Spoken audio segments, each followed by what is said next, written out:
तो दोस्तों हम लोग दोनों को डिस्कशन करेंगे। मनी सप्लाई को पहला सेगमेंट में दोस्तों हम लोग मनी सप्लाई डिस्कस करेंगे, और दोस्तों दूसरा पार्ट जो इस वीडियो को लाएंगे उसमें हम लोग इन्फ्लेशन को डिस्कस करेंगे। तो चलिए दोस्तों शुरुआत करते हैं अपने मनी सप्लाई वाले का टॉपिक से। एक एक बातों को ध्यान से समझिए तो आपका कंसेप्ट एकदम क्रिस्टल क्लियर होगा। तो दोस्तों सबसे पहले मनी के बारे में का डेफिनेशन क्या दिया गया है आपके बुक में वो समझिए। दोस्तों देखिए, money is anything which perform the following 4 function. 4 function ध्यान से सुनिए। पहला है मीडियम ऑफ एक्सचेंज, दूसरा है मेजर ऑफ वैल्यू, तीसरा है store of value over time, चौथा है दोस्तों स्टैंडर्ड फॉर डेफर्ड पेमेंट। इसका हम लोग मीनिंग समझते हैं। दोस्तों मेजर ऑफ वैल्यू का मतलब क्या होता है दोस्तों कि आप मनी के द्वारा कुछ भी चाहे तो आप एक्सचेंज कर सकते हैं, किसी भी चीज़ को एक दूसरे की किसी के साथ एक्सचेंज कर सकते हैं दोस्तों। यही है मीडियम ऑफ एक्सचेंज का मीनिंग, ठीक है। तो मीडियम ऑफ एक्सचेंज का मतलब है कि anything you want to exchange to something it is having value, ठीक है। तो ये है मीडियम ऑफ एक्सचेंज। जैसे मान लीजिए कि आपको आपके पास यदि मनी है तो दोस्तों आप कोई भी चीज़ खरीद सकते हैं, तो ये मीडियम ऑफ एक्सचेंज है। यू कैन एक्सचेंज, आप एक्सचेंज भी कर सकते हैं मनी के बिहाफ में, ठीक है। आपको मान लीजिए कि एक ओल्ड बुक है और दोस्तों उसके बिहाफ में एक नया बुक खरीदना है, ठीक है। तो आप ओल्ड बुक रिटर्न कर दीजिए, पैसा ले लीजिए और फिर उस पैसे से आप नया बुक खरीद लीजिए। तो एक तरह का मीडियम है एक्सचेंज करने का। तो हमने एक्सचेंज किया ओल्ड बुक को एक्सचेंज किया न्यू बुक से। तो ये किसके जरिए हुआ? मनी के जरिए हुआ ना, कि पहले आपने ओल्ड बुक को रिप्लेस दिया, आपको मनी मिला, फिर उस पैसा को आपने नया बुक खरीदा। तो ये मीडियम ऑफ एक्सचेंज का एग्जाम्पल है दोस्तों। दूसरा इसका है मेजर ऑफ वैल्यू, ठीक है दोस्तों। मेजर ऑफ वैल्यू का क्या मतलब हुआ दोस्तों कि मनी का एक कॉमन वैल्यू होता है और दोस्तों ये इकोनॉमिक कैलकुलेशन में हमें काम आता है। जैसे कि आपको मैं एग्जांपल बताता हूँ। जैसे मान लीजिए कि मिल्क है, तो मिल्क का यूनिट होता है लीटर। आप कुछ खरीदते हैं, चावल खरीदते हैं, गेहूँ खरीदते हैं, तो दोस्तों उसका यूनिट है केजी। तो अलग अलग क्वान्टिटीज़ हैं, सबका अलग अलग यूनिट है, लेकिन मनी का एक कॉमन वैल्यू है। जैसे आप मिल्क, जैसे आप कोई अनाज, जैसे आप कुछ भी चीज़ खरीद सकते हैं, ठीक है। तो मनी का एक कॉमन वैल्यू है, यही समझाने का मतलब है मेजर ऑफ वैल्यू का। दोस्तों अभी तक जो पॉइंट मैंने 2 समझाया, मीडियम ऑफ एक्सचेंज और दोस्तों मेजर ऑफ वैल्यू, तो ये बात ध्यान रखिएगा कि ये दोनों जो पॉइंट है दोस्तों, ये हमारा प्राइमरी फंक्शन है मनी का। मनी का 2 फंक्शन होता है, एक प्राइमरी फंक्शन और एक सेकेंडरी फंक्शन। तो दोनों ये जो पॉइंट है मीडियम ऑफ एक्सचेंज और मेजर ऑफ वैल्यू वाला, ये दोस्तों हमारा प्राइमरी फंक्शन है। तीसरा फंक्शन है दोस्तों store of value over time. तो दोस्तों इसका क्या मतलब है? Store of value over time का क्या मीनिंग है वो मैं समझाता हूँ दोस्तों। कि money can be held for a period of time and use to finance future payment, ठीक है। मतलब कि आप पैसा को क्या कर सकते हैं? स्टोर कर सकते हैं। तो मतलब अभी आप पैसा को, जैसे आप एग्जांपल के तौर पर आप अभी जो आपका सेविंग्स है उसको आप इन्वेस्ट करते हैं, ये सोचकर कि बाद में हम इसे यूज करेंगे किसी पर्पस के लिए, तो आप उसे स्टोर ही तो कर रहे हैं। तो एक तरह से मनी को आप स्टोर करते हैं और जब आपको नीड होती है दोस्तों, फिर आप उसे यूज करते हैं। तो मनी को हम लोग उस तरह भी यूज कर सकते हैं, for storing over a period of time and use to finance future payment, ठीक है। चौथा है दोस्तों standard for deferred payment. Deferred payment का क्या मतलब होता है दोस्तों कि जो पेमेंट रुक कर बाद में दिया जाता है, ठीक है, किया जाता है। जैसे मान लीजिए कि आज आपने पूरा का पूरा पेमेंट नहीं किया, आपने ईएमआई पे लिया कोई चीज़ और बाद में आप उसे पेमेंट करेंगे, तो उसे ही कहते हैं हम लोग डेफर्ड पेमेंट। तो डेफर्ड पेमेंट के लिए ये स्टैंडर्ड की तरह काम करता है, ठीक है। It acts like a agreed measure of future receipt and payment in contract. तो ये फ्यूचर रिसिप्ट और पेमेंट के लिए एक एग्रीड मेजर की तरह काम करता है। मतलब फ्यूचर पेमेंट या रिसिप्ट होगा तो मनी के टर्म में ही होगा। तो दोस्तों उम्मीद है ये 4 चीज़ आपको क्लियर हो गया। बेसिक चीज़ ध्यान रखिए, प्राइमरी फंक्शन है मीडियम ऑफ एक्सचेंज और मेजर ऑफ वैल्यू, और सेकेंडरी फंक्शन है store of value over time और स्टैंडर्ड फॉर डेफर्ड पेमेंट। अब दोस्तों इस पर कुछ क्वेश्चन कर लेते हैं। पहला क्वेश्चन आपके स्क्रीन पर है, the primary function of money is, option A the store of value function, the medium of exchange function, the unit of account function, the saving function. तो दोस्तों बताइए मनी का प्राइमरी फंक्शन क्या है? तो मनी का प्राइमरी फंक्शन दोस्तों हमने देखा है store of value over time नहीं होगा, मीडियम ऑफ एक्सचेंज होगा, ठीक है, यूनिट ऑफ अकाउंट नहीं होगा, सेविंग फंक्शन नहीं होगा। तो करेक्ट आंसर है इसका option number B, that is medium of exchange.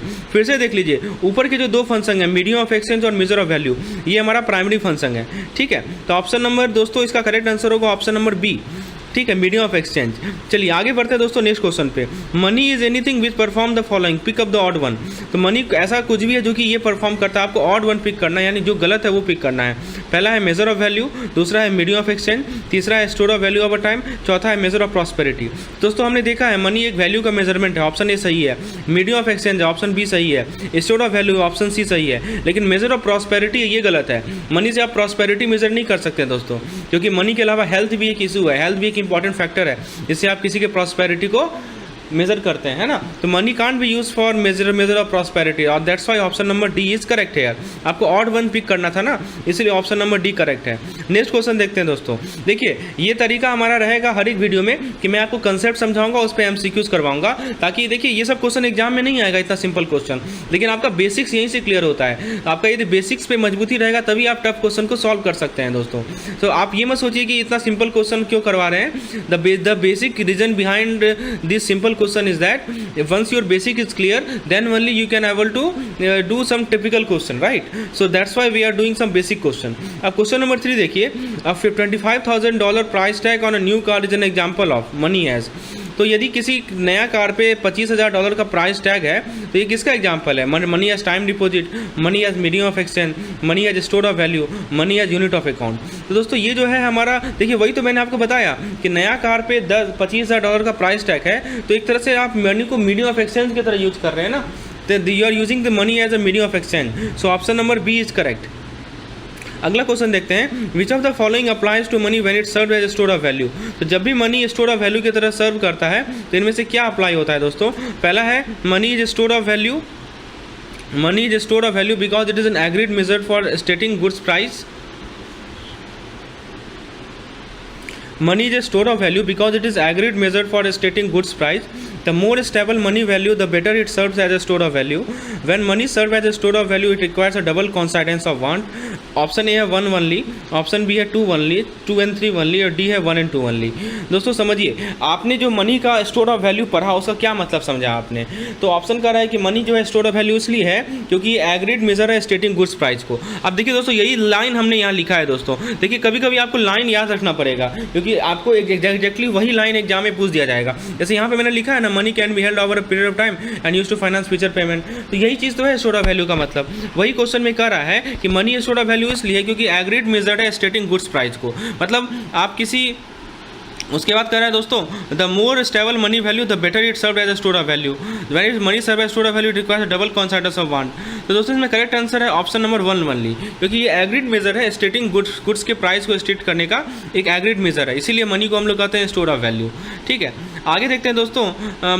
No money is use as, actually में ये नो हटा दीजिए, नो वर्ड गलत है, नो का कोई मतलब नहीं है। Money is use as an agreed measure of future receipt and payment in contract which is known as. जब भी आपको ये वर्ड दिखे ना, फ्यूचर रिसिप्ट एंड पेमेंट, आप समझ जाइए यहाँ पे डेफर्ड पेमेंट की बात हो रही है, क्योंकि यही चीज़ तो मैंने आपको समझाया है यहाँ पे। देखिए यहाँ पे समझाया है कि स्टैंडर्ड फॉर डेफर्ड पेमेंट, कि मनी को हम लोग agreed measure of future receipt और पेमेंट के लिए यूज करते हैं कॉन्ट्रैक्ट में। मान लीजिए कि हमारा और आप में कोई कॉन्ट्रैक्ट है कि मैं आपको सर्टेन अमाउंट कुछ दिन बाद दूंगा, तो एक तरह से मनी को ही तो हम लोग मीडियम की तरह यूज करेंगे। मैं आपको क्या दूंगा? तो मनी दूंगा, पैसा दूंगा, है ना। तो इसीलिए मनी को हम लोग standard for deferred payment use करते हैं। डेफर्ड पेमेंट का मतलब है कि फ्यूचर पेमेंट, ठीक है, फ्यूचर में मैं आपको पेमेंट करूंगा, वही चीज़ कर रहा है दोस्तों। तो दोस्तों उम्मीद है ये चीज़ आपको क्लियर हो गया होगा, चारों चीज़ का, चारों फंक्शन आपको मनी का। ठीक है, क्या क्या फंक्शन है एक बार रिकॉल कीजिए, medium of exchange, measure of value, store of value, standard for deferred payment. तो उम्मीद है दोस्तों पहला कंसेप्ट आपका क्लियर हो गया। अब हम लोग नेक्स्ट कंसेप्ट पे आते हैं दोस्तों। अब नेक्स्ट कंसेप्ट है हमारा मनी सप्लाई।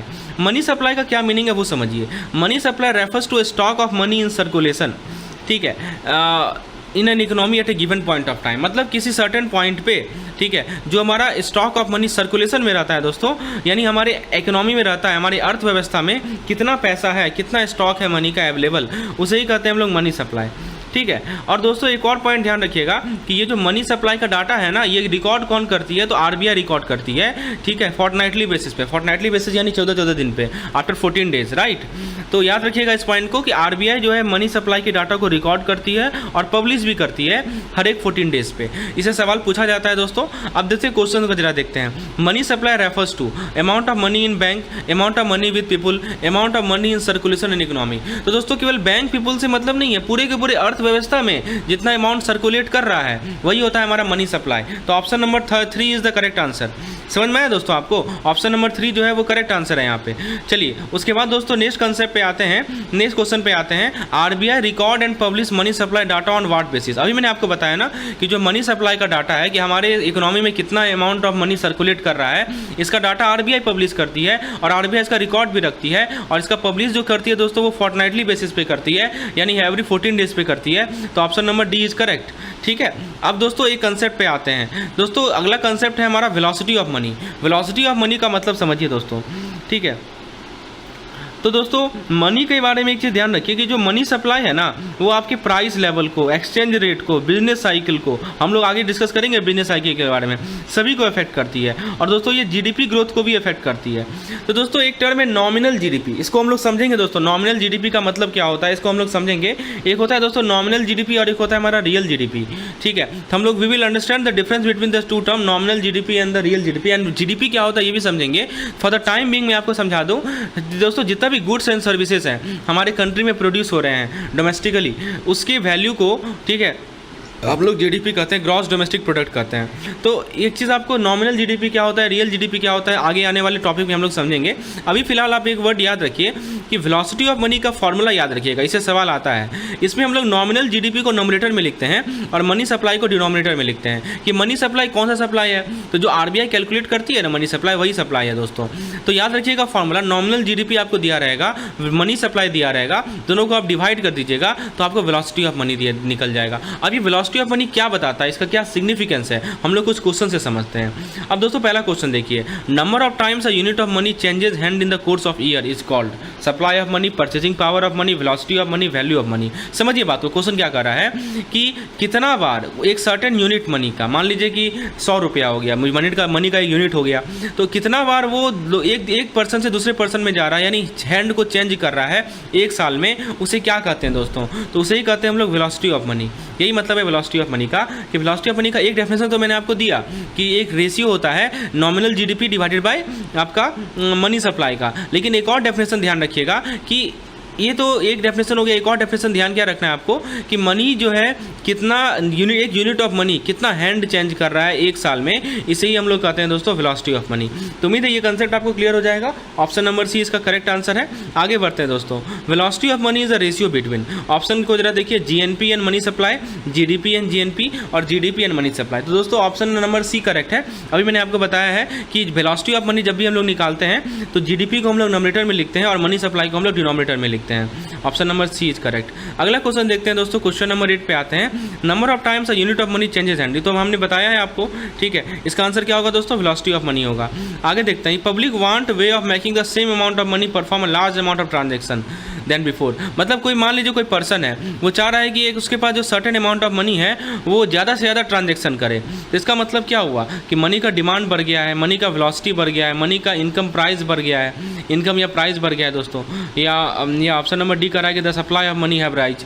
क्या कर रहा है दोस्तों, समझिए क्वेश्चन को, ये public want way of making the same amount of money perform a large amount of transaction than before. मतलब एक certain amount of unit of money है, उससे आप ज़्यादा से ज़्यादा ट्रांजेक्शन कर रहे हैं। मतलब मान लीजिए कि 3-4 आदमी हैं, वो एक को दिया, वो दूसरे को दिया, फिर वो तीसरे को दिया, ऐसे करके फिर से वापस वो साइकिल कंटिन्यू रख रहा है। तो ऐसे केस में क्या हो रहा है दोस्तों, क्या सप्लाई बढ़ गया, क्या मनी का, क्या डिमांड बढ़ गया, क्या इनकम या प्राइस बढ़ गया, क्या बढ़ा, तो दोस्तों इससे वेलोसिटी बढ़ा। देखिए 4 आदमी हैं, वो एक आदमी दूसरे को पैसा दिया, दूसरा तीसरे को पैसा दिया, चौथा तीसरे को, मतलब ऐसे करके आपस में पैसा सर्कुलेट कर रहा है दोस्तों। तो ऐसे केस में हम लोग कहते हैं कि वेलोसिटी बढ़ा है, ना इनकम बढ़ा है, ना प्राइस बढ़ा है, ना डिमांड बढ़ा है, ना सप्लाई बढ़ा है। क्या बढ़ा है, तो वेलोसिटी बढ़ा है। तो दोस्तों उम्मीद है आपको वेलोसिटी का मीनिंग तो शायद क्लियर हो गया होगा।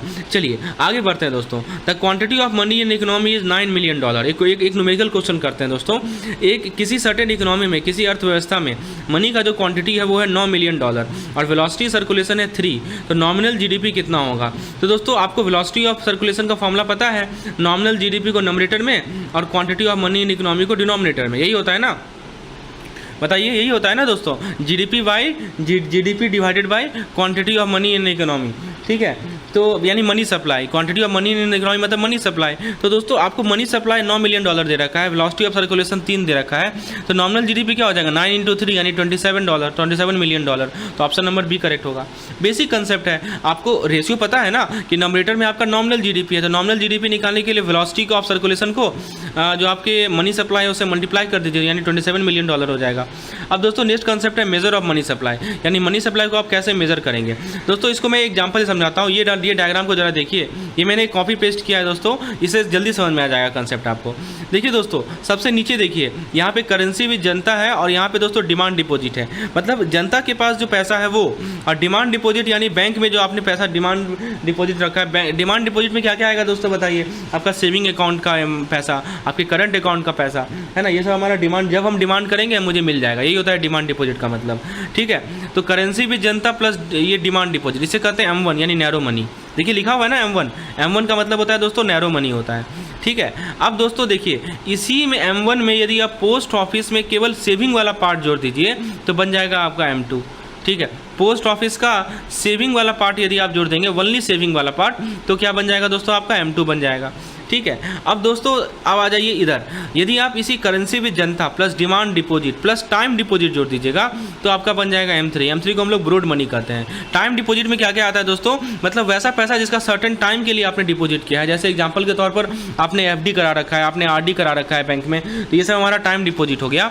तो आपको क्या करना है, करेंसी विद जनता plus demand deposit plus time deposit तीनों को जोड़िएगा तो आपको मिल जाएगा ब्रॉड मनी यानी कि M3 मिल जाएगा, ठीक है। अब दोस्तों इस M3 में ध्यान दीजिएगा, M3 में पोस्ट ऑफिस का टोटल डिपॉजिट जोड़िएगा। टोटल यानी कि सेविंग हो, नेशनल सेविंग सर्टिफिकेट हो या और भी कोई भी तरह का डिपॉजिट हो, सब का सब डिपॉजिट जोड़िएगा तो आपको मिल जाएगा M4, ठीक है। अब दोस्तों ये चीज़ समझ में है M1 M2 M3 M4 में क्या आता है, मैं फिर से रिकॉल करवाता हूँ। M1 को हम लोग नैरो मनी कहते हैं।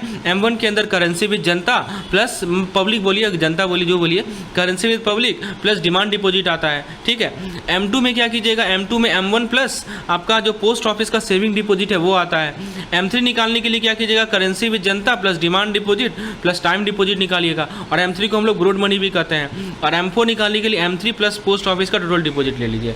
अब दोस्तों यदि लिक्विडिटी के टर्म में कंपैरिजन करें कि सबसे ज़्यादा लिक्विडिटी किसके पास है, लिक्विडिटी समझते हैं ना दोस्तों, जिसको आप तुरंत से तुरंत कैश में बदल सकें, वही होता है हमारा लिक्विडिटी। आप जरा खुद से बताइए ना, किसको आप सबसे ज़्यादा लिक्विडिटी कौन सा होगा? ऑब्वियस सी बात है M1 होगा। क्यों? क्योंकि M1 के अंदर डिमांड डिपॉजिट है। जब हम चाहें तो हम डिमांड कर सकते हैं बैंक से, है कि नहीं? आप जब चाहें तब आप बैंक से डिमांड कर सकते हैं कि लाओ मुझे पैसा दो, तो पैसा बैंक को देना पड़ेगा। तो ये तुरंत आप लिक्विड में बदल सकते हैं ना, तुरंत आप कैश में बदल सकते हैं, इसलिए M1 की लिक्विडिटी सबसे ज़्यादा है। उसके बाद दोस्तों M2 में केवल देखिए, केवल सेविंग वाला डिपॉजिट ही पोस्ट ऑफिस का ऐड हो रहा है, केवल सेविंग डिपॉजिट, डिमांड डिपॉजिट नहीं ऐड हो रहा है। मतलब आपने यदि कोई पोस्ट ऑफिस में जाके कोई टर्म डिपॉजिट करा रखा है, कोई FD करा रखा है, तो वो वाला नहीं, केवल सेविंग वाला। तो दोस्तों सेविंग वाला भी तो एक तरह का लिक्विड ही तो है कि आप जब चाहिएगा पोस्ट ऑफिस जाइएगा, आपको पैसा मिल जाएगा। समझ रहे हैं बात को? तो इसीलिए M2 उसके बाद उस लिक्विडिटी के टर्म में M2 M1 के बाद आता है। और जो करेंसी पब्लिक के पास जो पैसा है दोस्तों, वो तो सबसे ज़्यादा लिक्विड है, क्योंकि उसको जब चाहे कुछ खरीद सकता है दोस्तों। M2 समझ में आ गया। अब दोस्तों M3 में आता है दोस्तों टाइम डिपॉजिट। तो टाइम डिपॉजिट में मतलब आप बैंक में जो आपने FD RD करा रखा है वो हमारा टाइम डिपॉजिट होगा, तो M3 आ जाएगा। लास्ट में आता है दोस्तों M4। तो दोस्तों बहुत सिंपल है, इसको याद रखना कि बहुत ही सिंपल है, ठीक है। आप इस लिक्विडिटी के टर्म में समझिए ना, सबसे ज़्यादा लिक्विड कौन सा पैसा है जिसको आप तुरंत कैश में बदल सकते हैं, यानी जनता के पास जो पैसा होगा और जो डिमांड डिपॉजिट होगा, उसमें आपने क्या किया, उसमें पोस्ट ऑफिस का सेविंग डिपॉजिट ऐड कर दिया तो आप बन गया M2। उसमें आपने क्या किया, M1 और M1 में आपने क्या किया कि टाइम डिपॉजिट को ऐड कर दिया तो आप बन गया M3। और M3 में आपने क्या किया, पोस्ट ऑफिस का टोटल डिपॉजिट ऐड कर लिया तो आपका बन गया M4।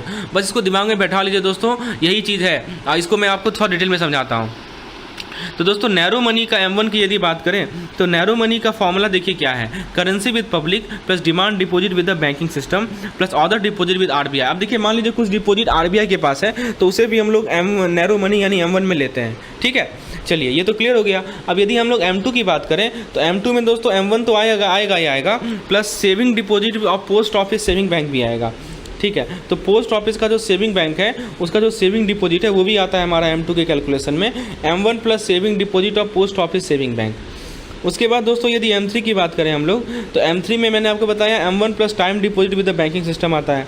और दोस्तों M4 की यदि हम बात करें तो M4 में क्या आता है, M3 plus all deposit with post office excluding, हाँ ये ध्यान रखिएगा, नेशनल सेविंग सर्टिफिकेट को एक्सक्लूड करना है दोस्तों, बहुत इंपॉर्टेंट पॉइंट है। ये जो नेशनल सेविंग सर्टिफिकेट का पॉइंट लिखा हुआ है इसको ध्यान रखिएगा, ठीक है। अब दोस्तों थोड़ा सा मैं डिटेल में समझाता हूँ, ये करेंसी विद पब्लिक का क्या मतलब है, जनता के पास जो पैसा है उसको क्या मतलब है।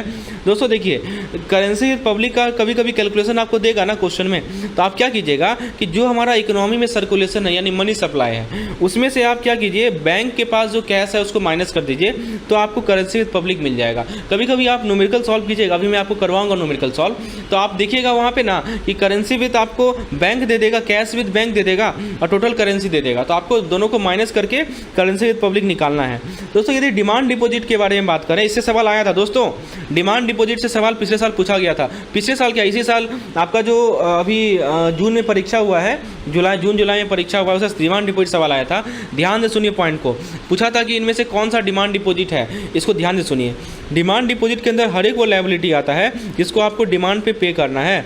तो दोस्तों इसमें क्या क्या आएगा, ध्यान से सुनिए। करंट डिपॉजिट आएगा, demand liability portion of saving bank deposit आएगा, एलसी के अगेंस्ट जो मार्जिन आपने हेल्ड किया, ये यही पूछा था, यही सब पूछा था दोस्तों। ये तो सबको पता है कि करंट डिपॉजिट आता है, सेविंग बैंक का डिपॉजिट आता है, लेकिन ये लोगों को कम पता है कि एलसी या गारंटी में जो मार्जिन हेल्ड होता है दोस्तों, वो भी डिमांड डिपॉजिट में आता है। ठीक है, जब आप डिमांड करेंगे आपको मिलेगा margin held against letter of credit and guarantee. फिर दोस्तों एक ये पॉइंट ध्यान रखिए, वेरी वेरी वेरी इंपॉर्टेंट। अब दोस्तों आप ये बताइए कि फिक्स डिपॉजिट है, ये बहुत इंपॉर्टेंट है दोस्तों। फिक्स डिपॉजिट का एग्जांपल आपने एफडी करा रखा है बैंक में, अब वो ओवर ड्यू हो गया दोस्तों। ओवर ड्यू मतलब कि आपने मान लीजिए 5 साल का एफडी कराया था, अब 5 साल पूरा हो चुका है, तो उसे ही कहते हैं हम लोग ओवर ड्यू फिक्स डिपॉजिट। अब दोस्तों उस बैलेंस को तो आप जब चाहे तब निकाल सकते हैं, तो वो टर्म डिपॉजिट नहीं कहलाएगा। जब तक वो एफडी है तब तक तो वो टर्म डिपॉजिट है, लेकिन वो ओवर ड्यू जैसे ही हो जाएगा तो वो डिमांड डिपॉजिट में आ जाएगा। दोस्तों बहुत लोगों ने गलती किया था, ठीक है, तो इसको ध्यान रखिएगा। ओवर ड्यू डिमांड डिपॉजिट जब भी आपको दिखे तो आप उसे ओवर ड्यू फिक्स्ड डिपॉजिट जब भी आपको दिखे तो आप उसे डिमांड डिपॉजिट की कैटेगरी में डालेंगे। ये सोचिएगा नहीं कि अरे ये तो फिक्स डिपॉजिट है तो ये तो हमारा टर्म डिपॉजिट में आएगा, बिल्कुल नहीं। फिक्स डिपॉजिट है लेकिन ओवर ड्यू हो चुका है, इसीलिए हमारा डिमांड डिपॉजिट का पार्ट होगा। दोस्तों वेरी वेरी इंपॉर्टेंट कंसेप्ट, आगे भी काम आएगा आपको ये, ठीक है। दोस्तों कैश सर्टिफिकेट और कुमुलेटिव या रेकरिंग डिपॉजिट, ठीक है, तो ये सब रेकरिंग डिपॉजिट को भी हम लोग डिमांड में ही डालते हैं, ठीक है।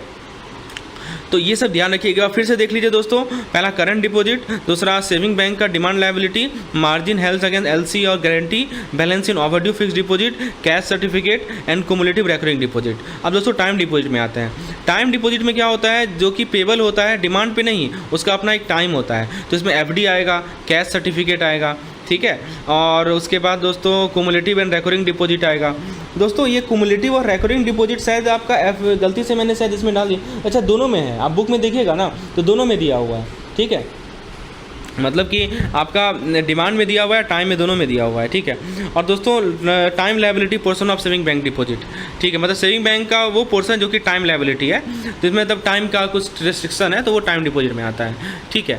तो आपको ये क्लैरिटी रखना है कि डिमांड डिपॉजिट में क्या आता है, टाइम डिपॉजिट में क्या आता है, वेरी वेरी इंपॉर्टेंट कंसेप्ट। अब दोस्तों एक बार फिर से रिकॉल कर लेते हैं, M1 में क्या है, M1 में करेंसी विद पब्लिक है, demand deposit with all bank है, अदर डिपॉजिट विद RBI है। M2 में क्या है, M1 plus post office saving bank deposit है, ठीक है। तो पोस्ट ऑफिस क्या करता है कि अपना सेविंग अकाउंट देता है, रेकरिंग अकाउंट देता है, टाइम डिपॉजिट अकाउंट देता है, तो हम लोग केवल सेविंग को लेंगे इसमें। M3 ब्रॉड मनी होता है, इसको मनी एग्रीगेट भी कहा जाता है, ध्यान रखिएगा। M3 का दूसरा नाम है मनी एग्रीगेट। तो M3 is equal to M1 plus time deposit with commercial bank, और उसके बाद M3 is equal to M1 plus time. दोस्तों कभी कभी लोग गलती क्या करते हैं ना, M3 को M2 प्लस टाइम डाल देते हैं, ये गलत है, ध्यान दीजिएगा दोस्तों, ये गलती बार बार होता है, ठीक है। हर बार में M3 को M2 प्लस टाइम दे देते हैं, ये गलती हुआ है इसलिए मैं यहाँ लिखा हूँ दोस्तों, आप ये गलती नहीं करें।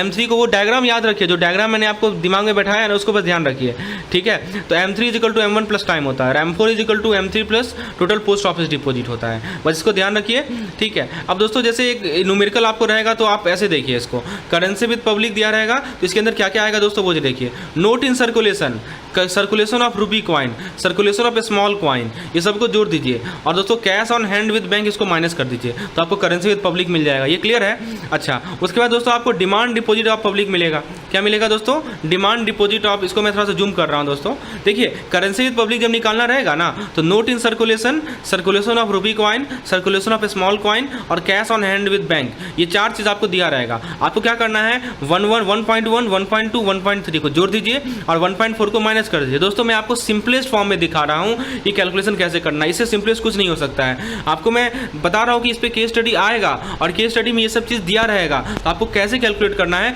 करेंसी विद पब्लिक आप कैसे निकालेंगे वो मैं समझा रहा हूँ। 1.1, 1.2, 1.3 को जोड़कर 1.4 से माइनस कर दीजिए, आपको मिल जाएगा करेंसी विद पब्लिक। चलिए ठीक है। अब दोस्तों आपको करेंसी विद पब्लिक आपने निकाल लिया, अब निकालना है डिमांड डिपॉजिट ऑफ पब्लिक। कैसे निकालिएगा, उसका भी दो पार्ट है। पहला है demand deposit with bank and other deposit with RBI, मैंने आपको बताया है। तो इन दोनों को जोड़ दीजिए तो आपको मिल जाएगा डिमांड डिपॉजिट, ये deposit money of the public, ठीक है, पब्लिक का डिपॉजिट मनी। अब दोस्तों M1 जो होता है वो होता है 1+2, यानी करेंसी विद पब्लिक प्लस हमारा deposit money of the public, बताया ना मैंने आपको। तो दोनों को जोड़ दीजिए तो आपको मिल जाएगा M1। अब दोस्तों क्या कीजिए, पोस्ट ऑफिस का जो सेविंग बैंक डिपॉजिट है उसको ले लीजिए, ठीक है, तो 3+4 कर दीजिए तो आपको मिल जाएगा M2, ठीक है। अब दोस्तों टाइम डिपॉजिट विद बैंक है, M3 निकालने के लिए 3+6 करना पड़ेगा क्योंकि M1 में जोड़ते हैं हम लोग, तो M3 मिल जाएगा। और total post office deposit 8 number पे है, M4 निकालने के लिए दोस्तों M3 में 8 जोड़ना पड़ेगा तो आपका M4 निकल जाएगा। इस चार्ट को याद रखिएगा दोस्तों, ये आपको केस स्टडी सॉल्व करने में काम आएगा दोस्तों, ठीक है। चलिए अब हम लोग कुछ क्वेश्चंस करते हैं। पहला क्वेश्चन है, under money supply concept the term narrow money include which of the following. Narrow money का रहा है ना, आपको पता होगा, currency with public plus deposit with RBI, currency with public plus demand deposit plus deposit with RBI, currency with public plus bank demand deposit, currency with public bank deposit plus post office deposit. Post office तो आएगा नहीं narrow money में, ठीक है। उसके बाद public और bank demand deposit आएगा, लेकिन अदर डिपॉजिट विद आरबीआई भी आता है, इसलिए ऑप्शन नंबर बी करेक्ट है, ठीक है। Under money supply concept the term broad money include, तो ये क्वेश्चन मैंने नैरो मनी में भी आपको बताया, आप ये क्वेश्चन ब्रॉड मनी पे कीजिए। ब्रॉड मनी में क्या क्या आता है दोस्तों, ब्रॉड मनी में आता है currency public deposit with RBI plus दोस्तों आपका M3 है ना, तो उसमें टाइम डिपॉजिट भी जुड़ जाता है। तो टाइम डिपॉजिट देखिए किस में लिखा हुआ है, ऑप्शन नंबर सी में लिखा हुआ है, तो ऑप्शन नंबर सी सही आंसर है। The important money supply indicator monitored by RBI, तो आरबीआई जो सबसे इंपॉर्टेंट मनी सप्लाई इंडिकेटर को मॉनिटर करती है उसका क्या नाम है, M1 M2 M3 M4, तो दोस्तों उसका नाम है ऑप्शन नंबर सी यानी M3, ठीक है। तो M3 is the most important money supply indicator which is monitored by RBI, ये ध्यान रखिएगा, ठीक है। उसके बाद दोस्तों नेक्स्ट कंसेप्ट है the measure of money supply. आप देखिए एक क्वेश्चन है कि आपका जो मनी सप्लाई का मेजर है उसमें बैंक डिपॉजिट विद आरबीआई आता है, demand deposit with banking system आता है, term deposit of banking system आता है, करेंसी विद पब्लिक आता है, और अदर डिपॉजिट विद आरबीआई आता है, M0 M1 M2 M3। Liability को ये सब आपको पता है। अब क्वेश्चन को देखिए, अगेंस्ट लेटर, हाँ बताइए, आपको क्वेश्चन है कि द लायबिलिटी, आप इस तरह के कंटेंट चाहते हैं पूरे JIV के कंप्लीट सिलेबस के लिए, तो हमारे पास एक JIV का बाइलिंगुअल कॉम्प्रिहेंसिव प्लान है जिसके अंदर आपको मिलता है PDF, वीडियोज़, मॉक टेस्ट और प्लस कैप्सूल कंटेंट। ये 8 महीने के लिए वैलिड होता है। इसमें 1300 से ज़्यादा लर्निंग मटेरियल है, कुछ फ्री कंटेंट भी है सैम्पल के रूप में जिसमें आप जाके देख सकते हैं। डिस्क्रिप्शन इसका लिंक के नीचे अवेलेबल है, इसका कॉस्ट आप यहाँ देख सकते हैं। और इसके अंदर आपको मिलता है unit wise theory and MCQs PDF, सभी यूनिट का short and concise notes theory के फॉर्मेट में, और मिलता है आपको हर एक यूनिट का लगभग 50 से 100 MCQs, यानी कुल मिलाकर 2000 से 3000 MCQs होते हैं पर सब्जेक्ट। उसके बाद आपको मिलता है यूनिट वाइज एक्सप्लेनेशन वीडियोस केवल थ्योरी का ही नहीं, MCQs का भी वीडियो मिलता है ताकि आप MCQs को भी समझ सकें, क्या आपका लॉजिक अप्लाई करना है, क्या आपका तरीका होना चाहिए। उसके बाद आपको मिलता है मॉक टेस्ट यानी कि क्विजेज मिलते हैं, फुल लेंथ मॉक टेस्ट मिलता है, और आपको मिलता है unit wise mock test practice के लिए, और उसके लास्टली आपको मिलता है capsule content last moment revision के लिए। तो ये 4 चीज़ आपको मिलती है हमारे बाइलिंगुअल कॉम्प्रिहेंसिव प्लान में मात्र 1600 रुपये में, 1643 रुपये में।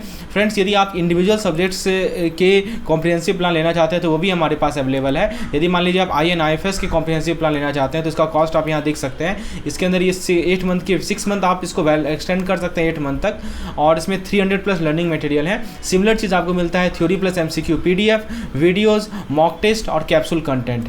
ये 4 चीज़ें आपको मिलती है IFS के। सिमिलरली हमारा RBWM का भी है, सेम कॉस्ट है, सेम वैलिडिटी पीरियड है। उसी तरह हमारा AFM का है, और फाइनली हमारा PPP का है। यदि आप इसमें इंटरेस्टेड हैं तो आप विशेष जानकारी के लिए इस नंबर पे मुझे व्हाट्सएप भी कर सकते हैं 8292857381 पे डिटेल जानकारी के लिए, और डिस्क्रिप्शन में इन चारों कोर्स का लिंक